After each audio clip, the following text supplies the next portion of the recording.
Apple's September event is over. We got our iPhone 15s and the new Apple Watches, more iPhone 15 videos in the works by the way, and now we've entered Techtober, which is usually when Apple launches even more products, oftentimes at a separate October event. So what can we expect from Apple in October? Well, the first thing to expect is actually from us. To celebrate spooky season, we're introducing the Happy Halloween Wallpaper Pack, consisting of 10 beautifully minimalist designs. Alongside it, we're also dropping Stellar Starfall, featuring some amazingly abstract space wallpapers. I absolutely love this specific one a lot. Both packs are available right now in our new app, Wallpapers. And we've got new packs dropping every Friday at 5 p.m. UK time, so feel free to check out Wallpapers down below. And to celebrate the launch of Wallpapers, we're giving away an iPhone 15 and an iPhone 15 Pro. You can check out the giveaway rules right in the description.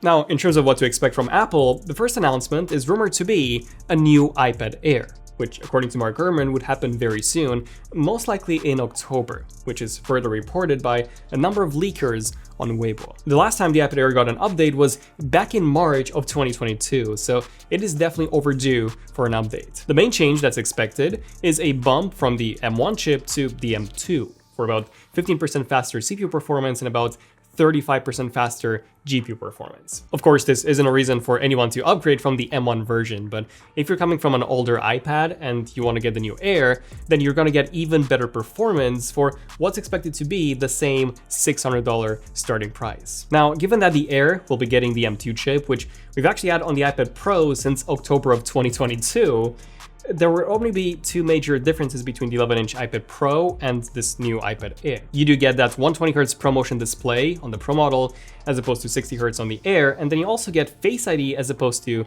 the fingerprint reader. But that's mostly it really. The remaining differences are much smaller. And with the iPad Pro costing $200 more, I just don't see many people going for the Pro now that the Air is also getting the M2. On top of this, there are also some other upgrades that the iPad Air might be getting too.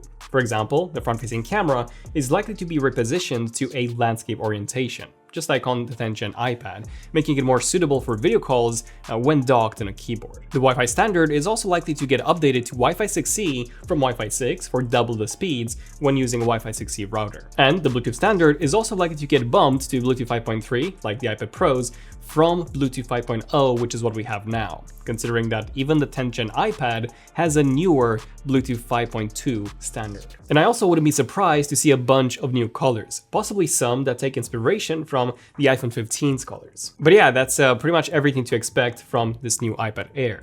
If anything, the best part about it is that when this releases, the M1 version will become available as a refurbished model for about $470. And for that price, it would essentially be a steal, as remember, most of the features and performance will be identical between the M1 and the M2 versions, at least for most people. The second new Apple product that we could see in October is a new iPad mini. The last time this mini got updated was back in September of 2021, so this is a severely outdated device at this point. Michiko believes that a new iPad mini won't be launching until early 2024. But then Mark Gurman believes that there is a chance that we could see it by the end of this year. Digitimes also reports that it will launch by the end of 2023, which is also reported by leaker Shrimp Apple Pro. So there's more sources saying that this Mini 7 would be launching this year than sources saying that it will launch next year. Now, in case we do see it in October, the main upgrade here would be the chip. The current model is still running on the A15 chip, which is the same one as in the iPhone 13, albeit a slightly downclocked version of it. Now, one option here would be the A16 chip, which is the same chip as found in the base iPhone 15. I think that's by far the most likely option and what Apple will be doing, especially given the more entry-level price points, I would say, for the iPad mini. Another option would be the Apple A17 Pro chip that we have in the iPhone 15 Pros. This will enable things such as hardware-based ray tracing and the ability to play AAA console quality games like AC Mirage, Resident Evil 4, Resident Evil Village, and more on the iPad mini, essentially transforming it into a handheld console. I would absolutely love to see this. Although I am a bit skeptical of this, considering that the A17 Pro is a very expensive chip to manufacture, and the iPhone 15 Pro costs almost double of what the iPad mini does, so we'll have to wait and see. One last option would be the M1 chip, which would indeed give it a ton more power, and it would still be inferior to the new iPad Air and the new iPad Pros, Although some could argue that that is simply an overkill and something that is not needed for an iPad mini, especially when both the A16 and the A17 Pro are very capable chips already. In terms of other changes, I do expect HDR processing to be improved from Smart HDR3 to Smart HDR4 or even 5, depending on which chip Apple decides to go with, which would actually make a pretty big difference in case you do tend to take photos with your iPad. A fun fact here, the iPhone 13, which also had the A15 chip,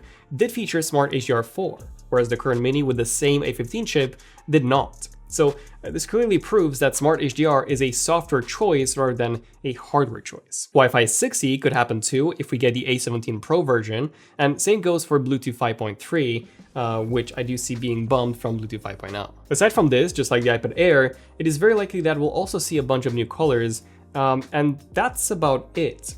If anything, I would love to see a price drop as the current mini starts from $500. That is only $100 less than the iPad Air, which has a considerably larger display and way more powerful processor, and it is actually $50 more than the entry-level iPad, which also has a bigger display, albeit it also has an older A14 chip and only supports the first-gen Apple Pencil compared to the second-gen. Still, I do think that the price of the iPad mini should be dropped. The third thing to expect is potentially a brand new iMac. If you thought the iPad mini was outdated, the iMac is even worse, with the current model being released in March of 2021, more than 2.5 years ago, and it is still rocking the OG M1 chip. Of course, an updated iMac also implies the launch of Apple's new M3 chip, as the M2 would also be quite outdated at this point. According to Ming-Chi Kuo, the M3 MacBooks have been delayed to 2024. Mark Gurman still believes that we could see an M3 chip launch in October based on his report from August. However, in September, he did say that there will likely be no Apple event in October, but instead a press release for the new iPad Air and potentially some other devices too. Personally, I would find it quite odd for Apple to launch the M3 chip via a press release, although if the improvements over the M2 are quite small in terms of raw performance, and they do seem to be based on the core count leaks, which do look identical to the M2, in that case they could announce it via press release in the end. Also, the M2 Pro and the M2 Max chips were announced via press release in January, and those chips did actually have some pretty big improvements in terms of performance over the M1 Pro and the M1 Max. So in this case, we could indeed see the M3 iMac arrive in October, same price as now, and possibly even the same colors as now, just with the M3 chip, which would dramatically improve the GPU performance, plus also give the iMac the option for 24 gigs of RAM. And if we do see a new M3 iMac, it would also make a lot of sense for Apple to also release an M3 Mac Mini alongside it. However, Mark Gurman does claim that the M3 Mac Mini won't be launching until late 2024 at the earliest, and that it would be one of the latest M3 devices to launch, which if we take a look at the M2 Mac Mini launch, it launched 7 months after the introduction of the M2 chip, so yeah, that does make sense. So that's pretty much what to expect in October. The new iPad Air, the new iPad Mini, and maybe a new M3 iMac 2, all via a press release. Although I would find it quite weird for Apple to only launch a single M3 Mac and nothing else, but let's just wait and see. Of course, next year is when the bigger releases are, such as the Apple Vision Pro, the first iPad Pro redesign since 2018, video on that soon, the new AirPods and AirPods Max with USB-C, the rest of the M3 Max, and of course, the iPhone 16 and the Apple Watch X redesign. Do subscribe for separate videos on all of these products, and check out our October wallpapers packs. I'm Daniel, this means ZONEofTECH, and I'll see you guys in the next one. ZONEofTECH signing out. Cheers.